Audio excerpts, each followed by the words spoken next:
The main topic of today would be how to make your wish come true.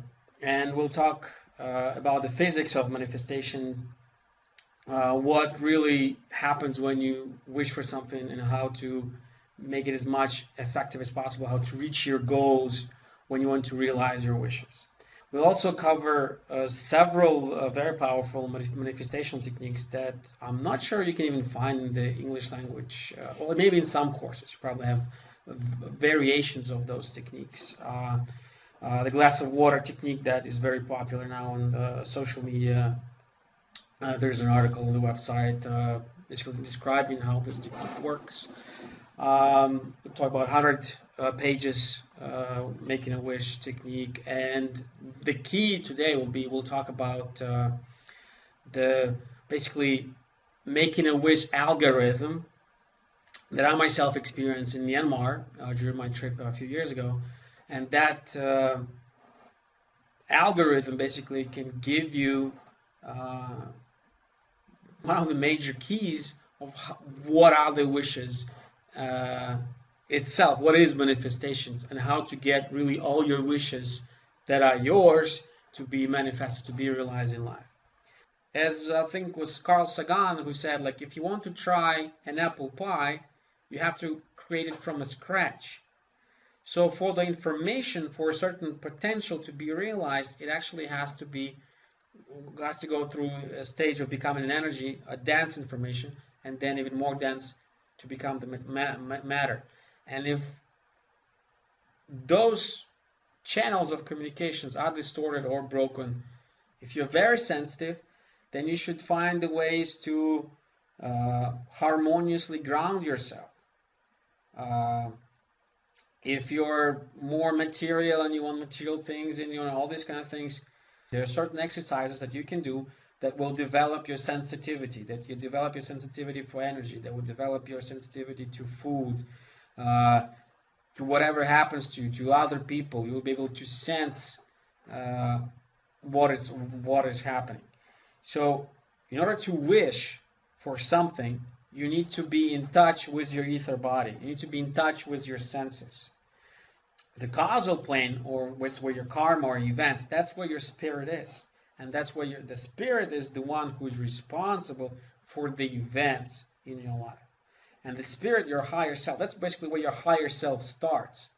Because that's where you still can communicate more or less vividly with your higher self. This is the wave of materialization.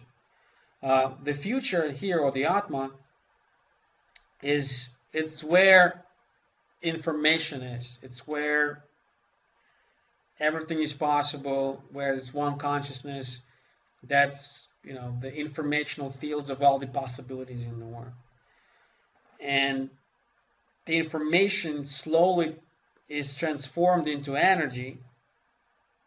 It materializes into the point of here and now, and then dematerializes and becomes the past. So our spiritual essence, which can be, which exists on the verge of information and energy, which is actually right here. So the spirit that we're talking about, this guy right here, this picture itself gives a model of an energy informational entity, which is your spirit. It's a model that describes how the spirit works and gives a visual. We're moving in life, in a sense. We're moving in space and time by reading information that our spirit sends us, and we're like the needle of a vinyl record in a way, but it's in a 3D motion.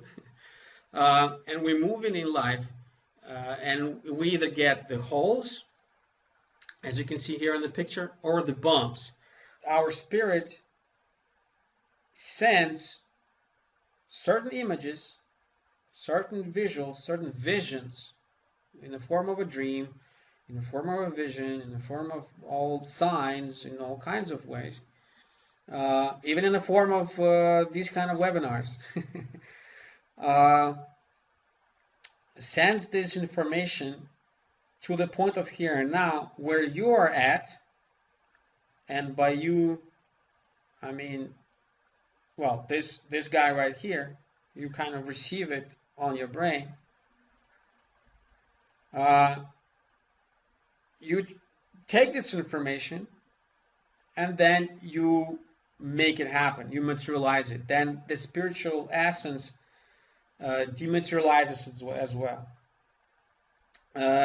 Once again, this graph gives a very interesting way of looking at how we all interact with higher levels of consciousness.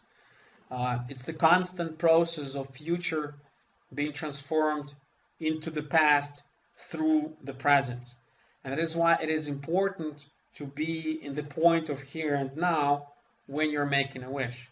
The worldview is a kind of as a filter that helps us to not basically just explode of all the information that's happening. You have the left hemisphere, the right hemisphere, where your right hemisphere is can process 10 in the ninth power of units of information, where your left hemisphere can only present 16 units of information per second. The only way we can explain something is we give it a model and then we test it in practice if it works or not. By having all these little visualization techniques or the visuals, you can quickly get your brain into the synchronicity with the channel of information that is coming from your higher self. Because when you establish the channel of communication with your higher self at least once, effectively, you know how it feels. And you're kind of, in a way, you're drugged now. You're like, I want to go back. I want to feel the bliss again. And all your basically actions would be moving to, be directed towards you getting to that state back again.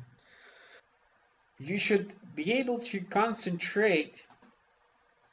You should learn how to concentrate on that thin line, on the thin channel of information that is coming from your higher self.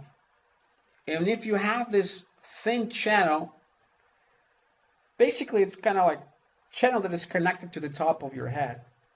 And you have this channel of information constantly, from this way, constantly flowing towards your head from the future, from your higher self, with all the information that's going to make you happy, because your higher self knows what are those things, what are actions you should take in order to become happy, in order to achieve what you want to in your life, in order to manifest the wishes in your life.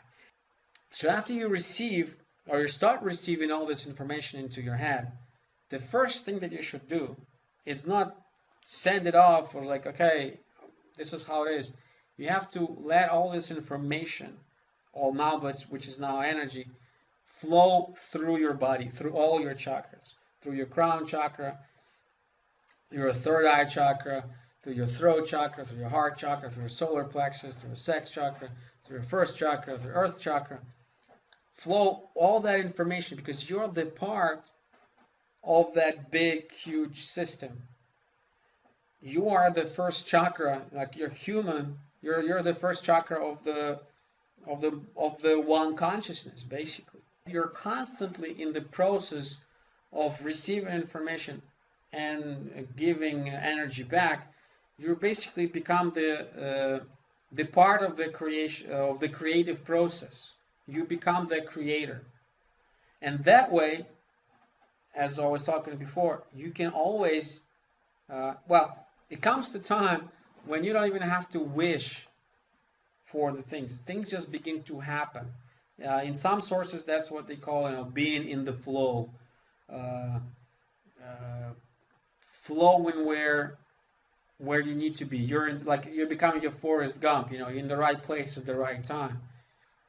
Writing things down, and why it is important to write things down, your wishes, your ideas. It is actually because it involves your body.